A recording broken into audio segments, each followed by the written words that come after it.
So Dalton's law of partial pressure. Just listen to me. There are so many gas molecules. कौन कौन है? P1, P2, P3, P4, P5, P6. समझ में आया? This is something very very important one. ये सब जो gas molecules हैं, इन गैस मॉलिक्यूल्स की एक दूसरे के साथ बिल्कुल नहीं बनती. मतलब आपने कहा अभी, जो गैस मॉलिक्यूल जिससे बात नहीं करना चाहता तो ना करे, का मतलब आइडियल बिहेवियर. उसने दूर रहना, भाई तो दूर रहे. अगर आपको इस कंटेनर के अंदर डिफरेंट डिफरेंट तरह की गैसेस हैं, और कंटेनर के अंदर जो गैसेस हैं वो एक दूसरे के साथ कोलाइड कर रही हैं अननोइंगली. उसको तो दूसरी गैस से कोई लेना देना नहीं है. It means the gas molecules they are colliding with each other. का मतलब इस रूम में हम सब के बीच में झगड़ा हो गया तो जो लोग बीच में बैठे हैं, किसी ने एक का नाक फोड़ा तो उसने दूसरे की आंख फोड़ दी, बराबर हो गया. का मतलब हुआ उन गैस मॉलिक्यूल्स को कोई गम नहीं है, because the interaction between the gas molecule is perfectly elastic. टकराए दूर हुए और उस कोलिजन से उनके बीच कोई इंटरेक्शन नहीं है. किसी को दर्द नहीं लगता कि मैंने उसका नाक तोड़ दिया, भाई उसने भी तो मेरी आंख फोड़ दी. तो उन गैस मॉलिक्यूल्स के बीच में दो तरह की फोर्सेस होती हैं. जहां वो बीच में है उसके चारों तरफ उस जैसे गैस मॉलिक्यूल्स है, उसको बोलते हैं कोहेसिव फोर्स. और जो गैस मॉलिक्यूल्स उस कंटेनर की वॉल के साथ है, जैसे किसी ने धक्का दिया तो वो मॉलिक्यूल जाके किसको बच गया? दीवार को. अबे दीवार की कंपोजिशन तो कुछ और है, और उस गैस मॉलिक्यूल की कुछ इस तरह के कोलिजन को कहते हैं एडहेसिव फोर्स. अब जब हम लोगों की आपस में लड़ाई हो गई तो जो लोग कोहेसिव वाले थे उनसे तो कुछ नहीं हुआ क्योंकि वो तो बीच में है, पर जो एडहेसिव वाले थे वो सीधे जाकर किससे टकरा करें? वॉल से. और जो बाहर आदमी है वो ऑब्जर्व कर रहा है कि ना अंदर ना लड़ाई हो रही है. सो this is force per unit area exerted on the wall of the container. किस वजह से है ये? adhesive collision की वजह से. cohesive की वजह से नहीं. अरे बोल रहा है मैंने उसकी टांग तोड़ी तो उसने भी तो बाजू तोड़ी. इसका मतलब उन गैस मॉलिक्यूल्स के बीच में जो collisions है वो परफेक्टली इलास्टिक है. मतलब देयर इज नो लॉस और गेन इन एनर्जी. का मतलब ऐसा कभी नहीं होता कि गैस मॉलिक्यूल्स ट्राई करते करते थक गए, एक दूसरे को बोला यार थोड़ा आराम करते फिर लड़ेंगे दोबारा. जब ना लॉस इन एनर्जी है ना गेन इन एनर्जी है, तभी तो वो आइडियल बिहेवियर है. समझ में आ गई बात है नहीं? इसका मतलब साफ हो गया. क्या साफ हो गया? कि ये बहुत से गैस मॉलिक्यूल इस कंटेनर के अंदर हैं पर इनकी एक दूसरे के साथ नहीं बनती. So collision between them is perfectly elastic. So लिखो, what is Dalton's law of partial pressure when there is mixture of two or more than two gases? When there is mixture of two or more than two gases,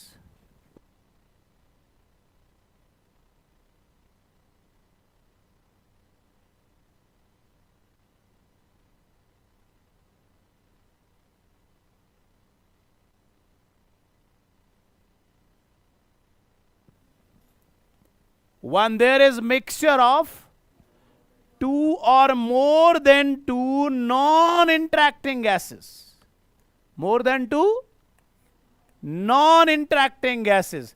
इसका मतलब हुआ P1 gas का अपना pressure है, P2 gas का अपना pressure है, P3 gas का अपना प्रेशर है। सो हमने लिखा when there is mixture of two or more than two non-interacting gases, then the total pressure will be sum of the partial pressure of each gas molecule. Sum of the partial pressure of each gas molecule. समझ में आई बात? मतलब अंदर different different gases हैं, उनके pressure की कुछ value है, बोला टोटल प्रेशर कितना होगा, हमने सबकी वैल्यू ऐड कर देनी है। बट एक बात सुन लो, अगर कंडीशन सेम रही और वो P1 गैस आज अकेली ही थी, तब भी उसका वही प्रेशर आना चाहिए जो तब है जब वो तीनों इकट्ठी हैं। तब मानेंगे ना कि उसके प्रेशर की एक परफेक्ट वैल्यू है। समझ में आ गई बात या नहीं? मतलब आपके पास 50, 100 और 200 के नोट हैं, आपने उनको इकट्ठे किया हुआ है, तो आप उसमें जब काउंटिंग कर रहे हो तो 200 को 200 ही बोल रहे हो। ऐसा तो नहीं कि उसमें 200 के 2 नोट हैं, 50 के 4 नोट हैं। इस तरह से जो अमाउंट आया वो तो टोटल सम आया ना। अब आपने उन सब 1000 रुपए को अलग अलग कर दिया, तो 200 का अमाउंट जो नोट की वैल्यू है वो 200 की होगी, अब थोड़ी ना वो घट जाएगी। मीन्स आगे मैं कुछ लिखा रहा हूं, ध्यान देने वाली बात है। When there is mixture of 2 or more than 2 non-interacting gases, the total pressure will be sum of the partial pressure of individual gas molecule, which should comes out to be same. Which should comes out to be same when that gas is studied individually under similar conditions. कुछ समझ में आ गई बात? आपके पास 1000 रुपए different different notes का सम है, आपने उन सब को अलग अलग कर दिया, भाई सम तो अब भी 1000 ही आएगा। और अगर 200 के नोट उसमें 4 थे तो 800 कंट्रीब्यूशन पहले था, तो अब भी तो 800 ही आना चाहिए। समझ में आई बात? अब ये जो P1 है ये किसी एक गैस का प्रेशर है, और P2 किसी दूसरी गैस का, और P3 किसी, मतलब उस 1000 टोटल अमाउंट में से पार्शियल कंट्रीब्यूशन 200 रुपए का है, पार्शियल कंट्रीब्यूशन 50 रुपए का है, और पार्शियल कंट्रीब्यूशन 10 रुपए का है। पार्शियल, कंप्लीट नहीं, क्योंकि 3 कैटेगरी के नोट्स हैं।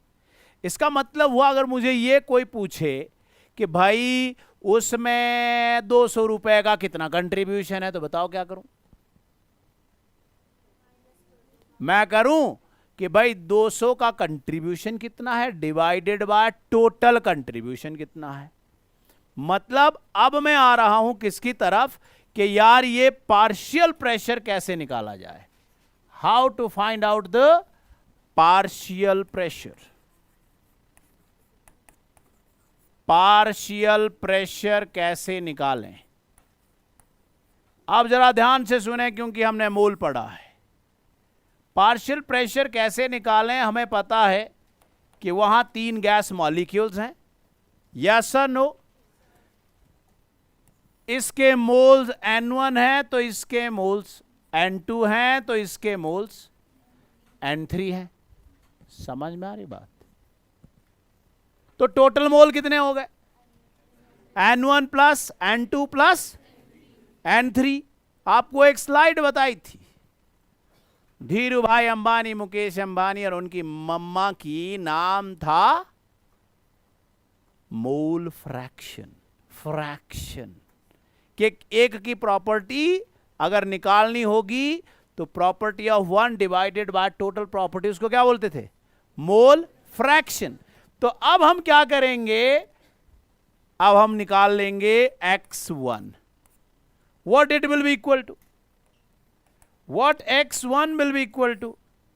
x1 is mole fraction of first gas, means उस गैस के moles divided by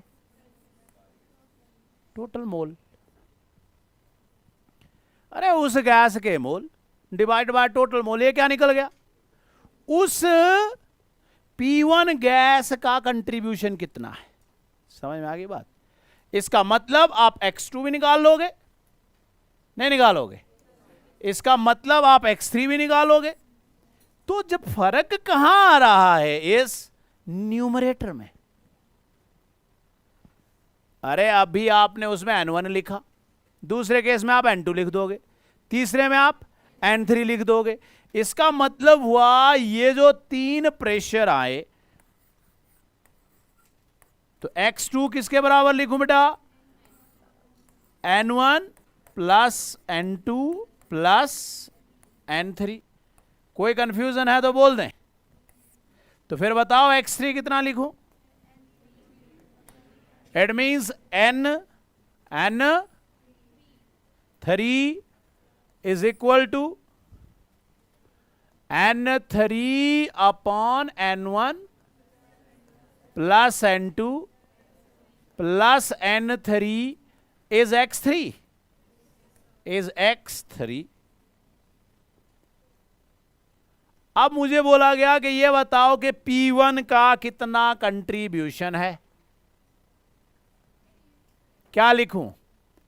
X1 into capital P। अरे यार टोटल पैसे कितने? 1000। 1000 में से 200 का कंट्रीब्यूशन कितना है? वो उसका पार्शियल कंट्रीब्यूशन। जब मैं P1 P2 P3 सब ऐड करूंगा तो किसके बराबर आना चाहिए? टोटल P, बड़े P के बराबर आना चाहिए। इसका मतलब हुआ मुझे बोला गया कि आप ऐसा करिए जी, आप P1 निकालें। बोलो जी P1 के लिए क्या करूं? P1 कितना है? जितना टोटल प्रेशर है मल्टीप्लाई बाय कितना उसका फ्रैक्शन है। बोला गया जी मुकेश अंबानी को कितनी प्रॉपर्टी मिली? हमने बोला कितना फ्रैक्शन मिला, पूछा गया। हमने बोला जो उसको मिला multiply by total property. So this is how we find out the partial pressure. तो इसके लिए हम क्या फॉर्मूला लिखें? It is total pressure into mole fraction. Yes और नो? सो हमें कहना चाहिए कि हमारे पास पार्शियल प्रेशर निकालने का फॉर्मूला क्या है? पार्शियल प्रेशर इज, क्या फॉर्मूला आ गया? Total pressure into mole fraction. किसका नहीं आया भाई? क्या मैं P2 निकाल सकता हूं? क्या मैं P3 निकाल सकता हूं? क्या मैं P4 निकाल सकता हूं? यस, किसी को भी निकाल सकता हूं मैं। अब आप बोलेंगे कि इससे फायदा क्या होगा? इससे फायदा क्या होगा? इमीडिएटली आज जब आप घर में जाके न्यूमेरिकल करोगे, उस क्वेश्चन के एंड में लिखा होगा aqueous tension. Aqueous tension means पानी की वजह से कितना प्रेशर है। उसने न्यूमेरिकल में क्या दिया? प्रेशर ऑफ गैस दिया। इसका मतलब उस गैस के अंदर मॉइस्चर था। गैस के अंदर मॉइस्चर था, पर उसने उसके साथ मिलकर कोई प्रोडक्ट थोड़ा ना बनाया था। और लास्ट में क्या दे दिया आपको? वैल्यू। तो आप एक्वस टेंशन घटा दो ना प्रेशर ऑफ गैस में से, क्या मिल जाएगा? उस गैस का ड्राई फॉर्म में कितना प्रेशर है वो पता लग जाएगा। सो एप्लीकेशन क्या है कि जब आपको प्रेशर ऑफ ड्राई गैस निकालना होगा, ड्राई गैस, तो उसको निकालने के लिए आप क्या करोगे? आप उस प्रेशर ऑफ गैस में से क्या घटा दोगे? आप उसमें से घटा दोगे एक्वस टेंशन। बोलो जी, क्या घटा दोगे? Aqueous tension. क्लियर हो गया? और वो गैस प्रेशर अब किसका मिल गया आपको? ड्राई गैस का मिल गया अब वो। So this is, we can find out pressure of dry gas. If pressure of gas is given us, उसमें से हम किसको घटा देंगे? एक्वस टेंशन को घटा देंगे। क्लियर हो गया? अब यहां कुछ लिखा है एमागत्स लॉ, सेम बिल्कुल। बट अगर किसी का गैस मॉलिक्यूल्स आपस में इंटरेक्ट ही नहीं कर रहे हैं, तो अगर उसका अपना एक प्रेशर P1 है तो वॉल्यूम भी तो V1 है। क्या अगर हर गैस का वॉल्यूम पता होगा, टोटल वॉल्यूम निकाल लेंगे हम, बट कंडीशन क्या है, they should be non interacting.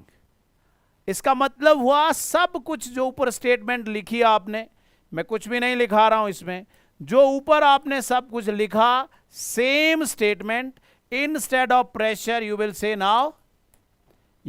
Now volume. So volume, so हम कहेंगे when there is mixture of two or more than two gases which are non-interacting, the total volume will be sum of the volume of individual gas molecules. समझ में आ गई बात? करेंगी तो हम कहेंगे कि Dalton's law of partial pressure and Amagat's law of partial volume is applicable only when there are non-interacting gases. STP, standard temperature pressure, का मतलब हुआ T is 273.15 Kelvin. P is 1 atm and for 1 mole if we find it out, it is Pb equal to RT when mole is 1. And from here, if we find out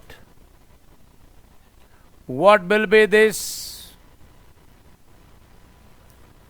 volume, so we will write R is 0.0821 liter into 273.15 Kelvin divided by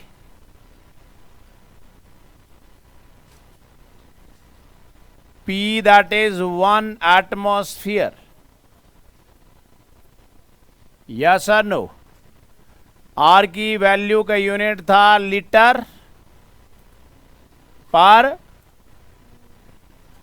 R आ जाएगा atmosphere litre पर मोल पर kelvin.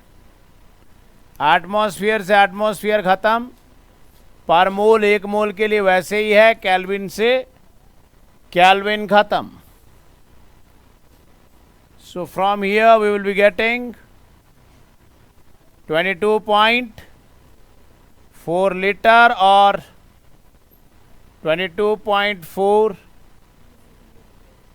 dm cube और 22400 cc. cc is centimeter cube.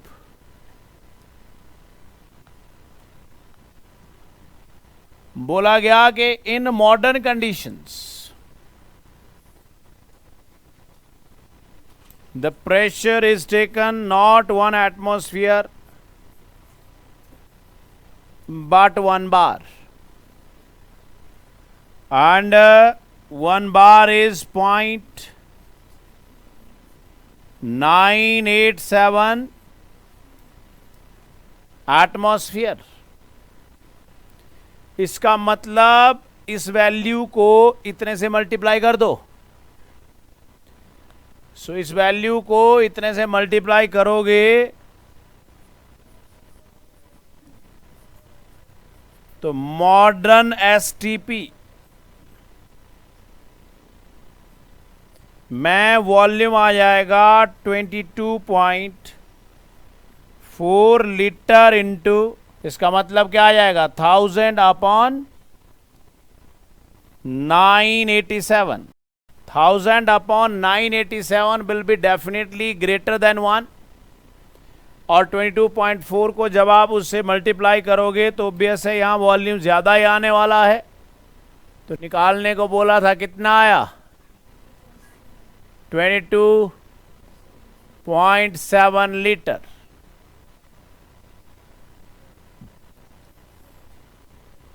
अब बात आई SATP. SATP मतलब standard ambient temperature and pressure. Ambient का मतलब होता है क्लोज, स्टैंडर्ड के क्लोज. अब उसमें क्या हुआ कि हमने रूम टेम्परेचर ले लेना है T 25 डिग्री सेल्सियस मतलब 298.15 केल्विन. यस और नो. और यहां से हमें प्रेशर लेना है 1 बार. हेलो जी. and 1 bar is 0.987 atmosphere. Yes or no? यहां से हम वही वॉल्यूम निकालेंगे, that is V is RT by P. RT by P.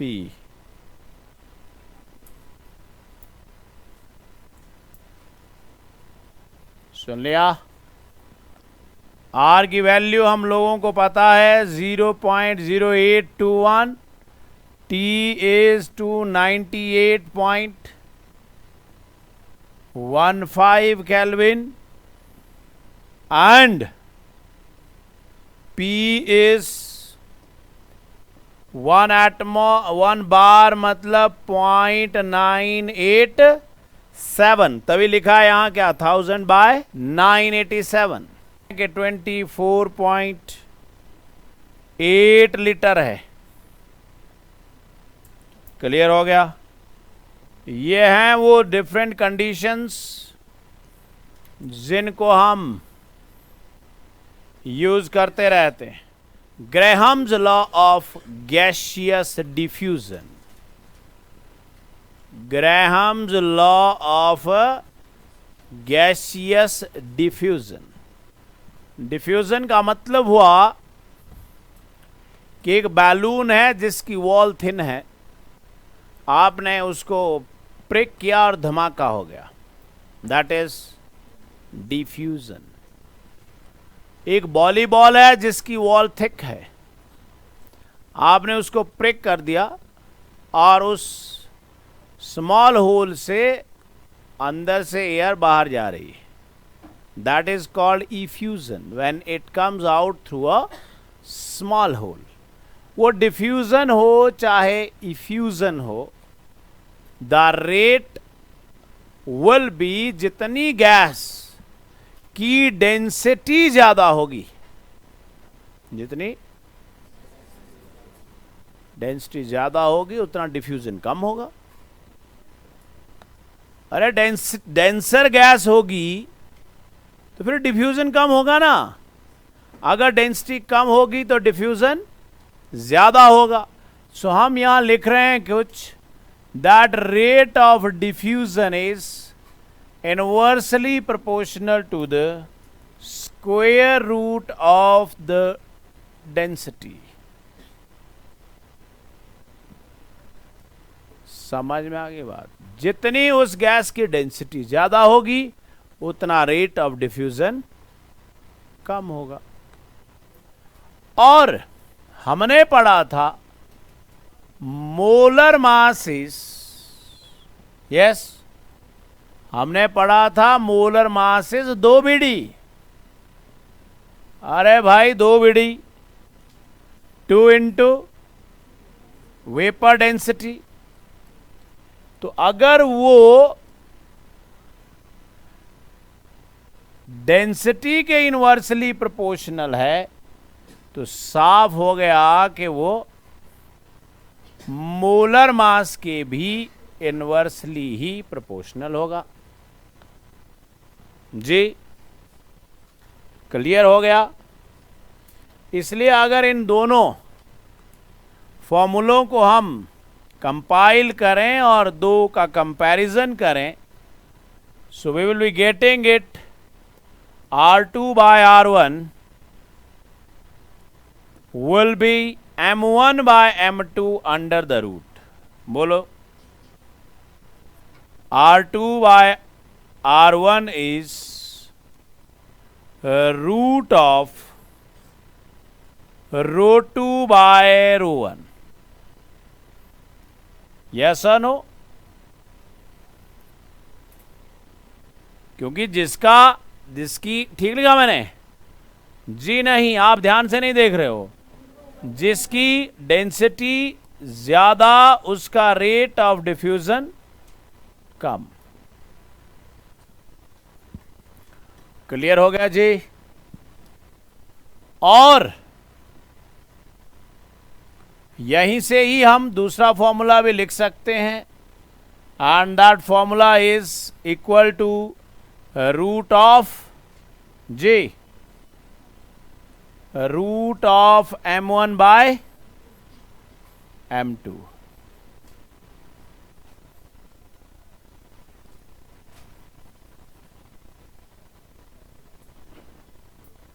ठीक हो गया जी। So this is the first formula.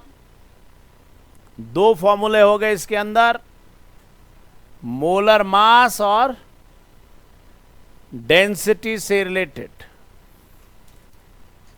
So this is the second formula. Now अगर आप ध्यान दें तो जो रेट ऑफ डिफ्यूजन होगा,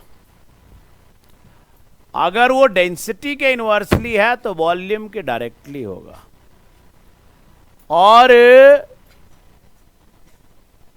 जितना टाइम ऑफ डिफ्यूजन कम होगा उतना उसका रेट ज्यादा होगा। इसलिए मैंने कह दिया rate is directly proportional to volume but is inversely proportional to time.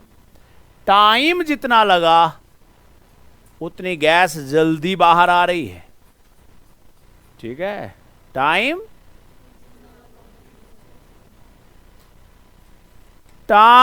जितना कम लगा उतना डिफ्यूजन फास्ट है।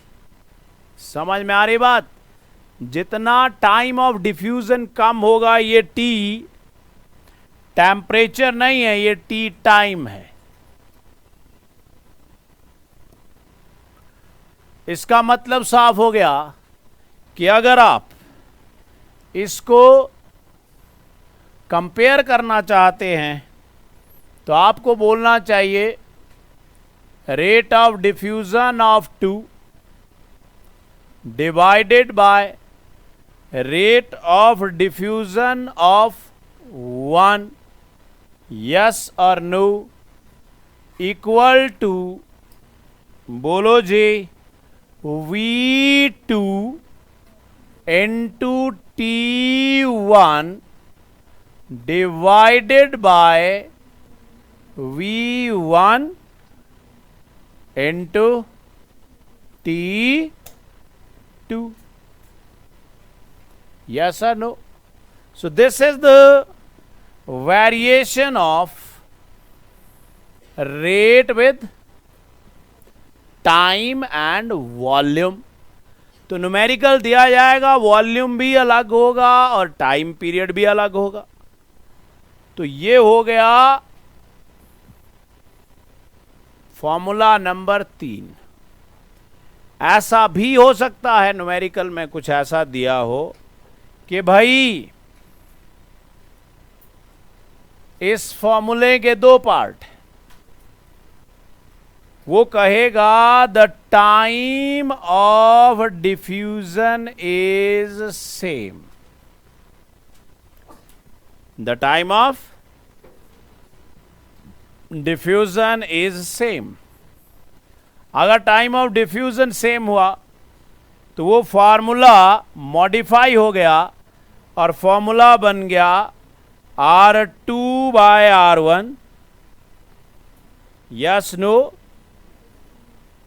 Is equal to V2/V1। हाँ जी बोल दो जी, V2/V1। इसका मतलब क्या हो गया? तो ये फॉर्मूला तो तब लगेगा अगर टाइम ऑफ डिफ्यूजन सेम हुआ। उसने कहा नहीं भाई, टाइम तो डिफरेंट था पर वॉल्यूम सेम है, वॉल्यूम सेम है। अगर वॉल्यूम सेम है सो फॉर्मूला आ जाएगा R2/R1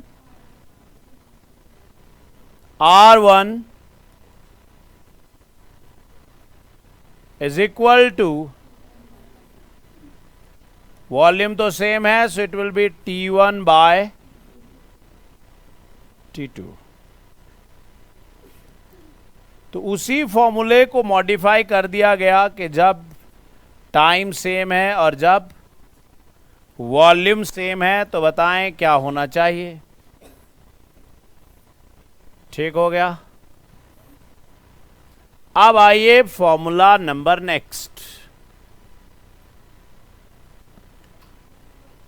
अब जिस वॉलीबॉल से बाहर वो एयर आ रही थी, हमने उसको अपने पांव के नीचे दबा दिया, क्या रेट ऑफ इफ्यूजन बढ़ा या घटा? It means rate of effusion और diffusion is directly proportional to pressure but is inversely proportional to molar mass। मतलब R2 है तो ऊपर M1 होगा और नीचे M2 होगा। सो दिस इज फॉर्मूला नंबर 6। ये कब लगेगा? जब प्रेशर दिया हुआ होगा, जब दो गैसेज उनके मोलर मास डिफरेंट डिफरेंट होंगे, वहां से आप निकाल लोगे। यस और नो। अब हमने क्या कहा कि अगर रेट ऑफ डिफ्यूजन का लास्ट फॉर्मूला है R1/R2, R2/R1 या R1/R2, that is root of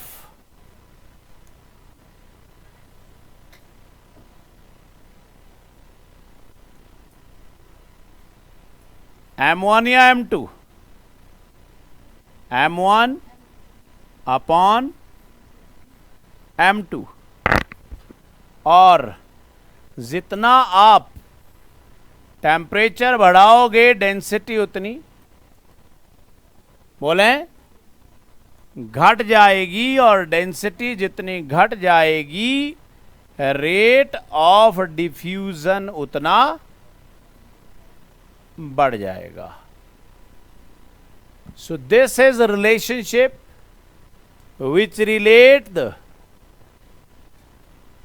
which relate the temperature and rate of diffusion.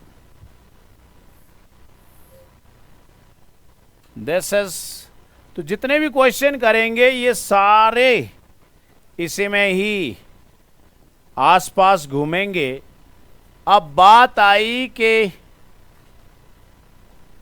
Application क्या है, इसको हम क्यों कर रहे हैं।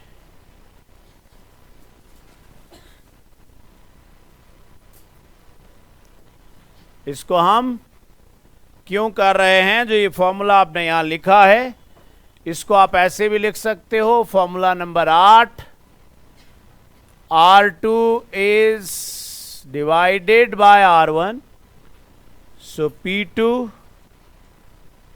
divided by P1, root of molar mass की जगह क्या लिख सकता हूं, डेंसिटी। यस और no, that is this root of कौन, M1 बाय M2 उधर लिखा है, सो क्या लिखूंगा, रो 1 बाय रो 2, क्योंकि इधर फॉर्मूला देखो जब आप डिवाइड करोगे 2 से 2 खत्म हो जाएगा। अब पूछा गया तो भाई इसकी एप्लीकेशन क्या है, क्यों जरूरी है ये, कौन सा लॉ, ग्रेहम्स लॉ। हमने देखा इसकी application number 1, application number 1, we can separate the gaseous mixture of different molar mass, because different molar mass होगा तो rate of diffusion different होगा। yes or no, we can separate gaseous mixture।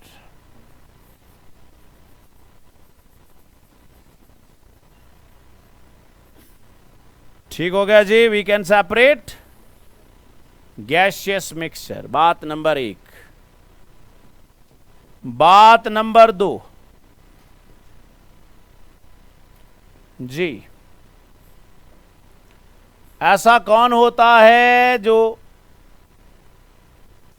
मास में differ करता है, isotopes.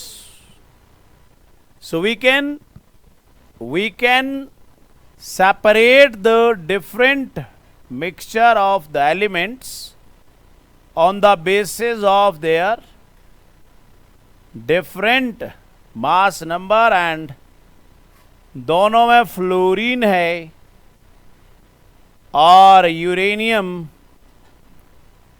238 भी होता, 235 भी होता।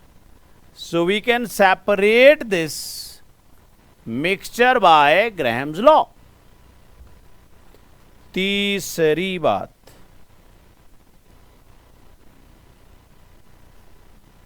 तीसरी बात इस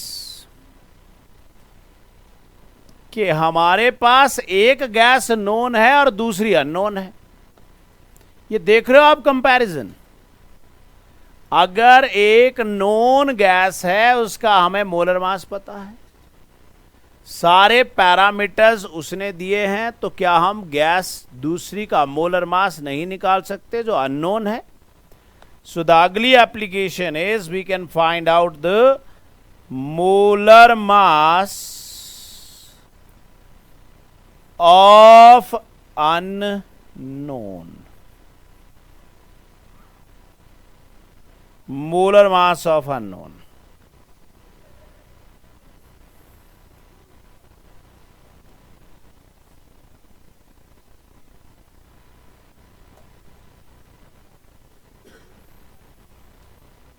और आपको किस तरह के क्वेश्चन आएंगे सामने, ध्यान दो, क्वेश्चन दिया गया है, देखिए क्वेश्चन क्या दिया है। क्वेश्चन दिया है कि भाई एक 100 सेंटीमीटर की ट्यूब थी, ठीक है, उस ट्यूब में दोनों साइड से होल थे, एक साइड से हमने HCl डाल दिया और दूसरी साइड से हमने अमोनिया डाल दिया।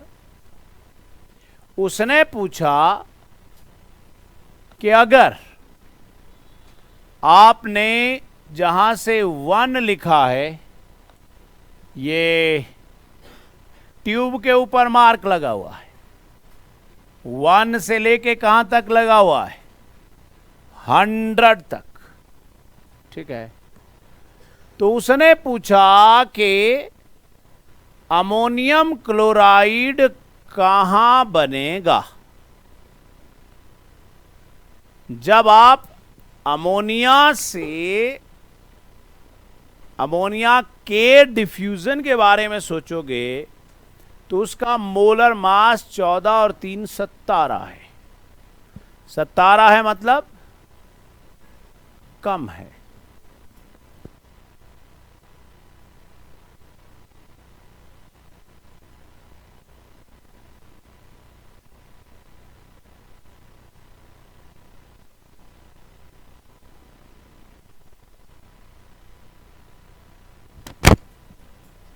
आप पूछा गया कि भाई ये बताओ कि अमोनियम क्लोराइड कहां बना।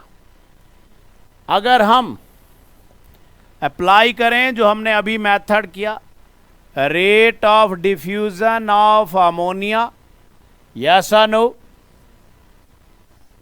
To the rate of diffusion of HCl is equal to root of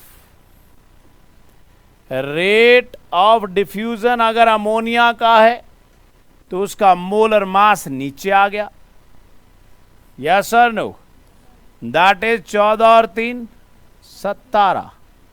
and rate of diffusion of HCl मतलब उसका मोलर मास ऊपर आ गया। जी जल्दी से जल्दी सॉल्व करें, क्या आया?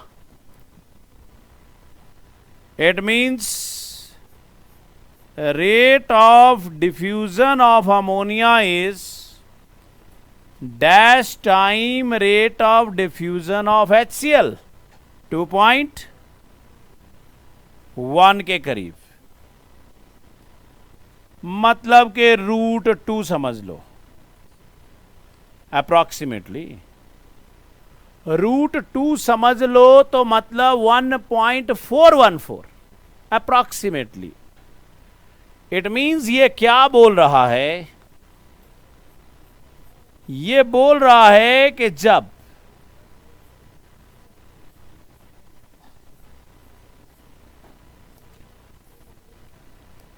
ये अप्रॉक्सीमेटली बोल रहे हैं हम, ये बोल रहा है कि जब HCl 1 सेंटीमीटर चलेगा तो अमोनिया 1.4 चलेगा। मतलब उसकी टांगें लंबी हैं, उसके कदम लंबे लंबे हैं। साफ पता लग गया कि इसका आंसर 50 से ज्यादा होना चाहिए। मतलब अगर ये इस ट्यूब का सेंटर है, सेंटर का मतलब अगर ये ट्यूब यहां तक 50 सेंटीमीटर है तो भाई आधा अमोनिया ने भी चलना शुरू किया, HCl ने भी चलना शुरू किया। अमोनिया ऐसे चल रहा है तो HCl ऐसे चल रहा है। इसका मतलब अमोनिया आधी ट्यूब तक पहुंच जाएगा, HCl नहीं पहुंचा होगा वहां। तो क्लियर हो गया कि हमारा answer will be more than 50 centimetre. सुना? और कहां जैसे ये जो बता रहा है, यहां ये जो बता रहा है, इसका मतलब HCl चला तो है यहां से, पर उसके चलने की स्पीड कम है। इसका मतलब यहां पर आसपास कहीं ये दोनों मिलेंगे और मिलकर क्या बनाएंगे? NH4Cl, that is ammonium chloride, जिसके फ्यूम्स होते हैं। यही क्वेश्चन एक बार इस तरह से पूछा गया कि एक 50 बेंच वाली केमिस्ट्री की लैब थी उसमें फर्स्ट बेंच से एक बच्चे ने HCl की बोतल खोल दी और 50वें बेंच पे दूसरे ने अमोनिया की बोतल खोल दी। गर्मियों के दिन थे, जहां अमोनियम क्लोराइड के फ्यूम बनेंगे वहां हो जाएगी, फ्यूम भी दिखेंगे और दोनों मिलकर जब अमोनियम क्लोराइड बनाएंगे तो तबीयत भी बिगड़ेगी। का मतलब हुआ अगर वो 50 से क्या डाल रहा है, अमोनिया, और वो 1 से क्या डाल रहा है, HCl, इसका मतलब इसका आंसर लेस देन 25 हुआ,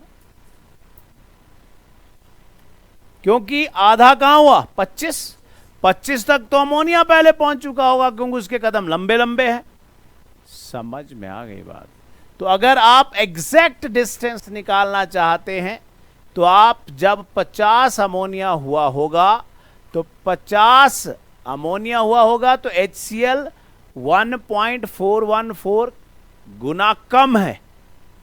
मतलब अगर हमारा HCl यहां से मूव करेगा तो पक्का है कि अमोनियम क्लोराइड HCl की तरफ ही बनने वाला है। अब कहां जैसे बनने वाला है वो तुम यहां से कैलकुलेशन कर सकते हो कि 1.414, मतलब कि अगर अमोनिया 50, जब अमोनिया बीच में पहुंचा होगा 50 पे पहुंचा होगा तो HCl कहां पहुंचा होगा? The ratio is, the R is not radius, it is rate. Rate of diffusion of ammonia is more. तो अमोनिया का डिफ्यूजन मोर है तो कहीं कैलकुलेशन करिए आप, इस साइड को बनेगा।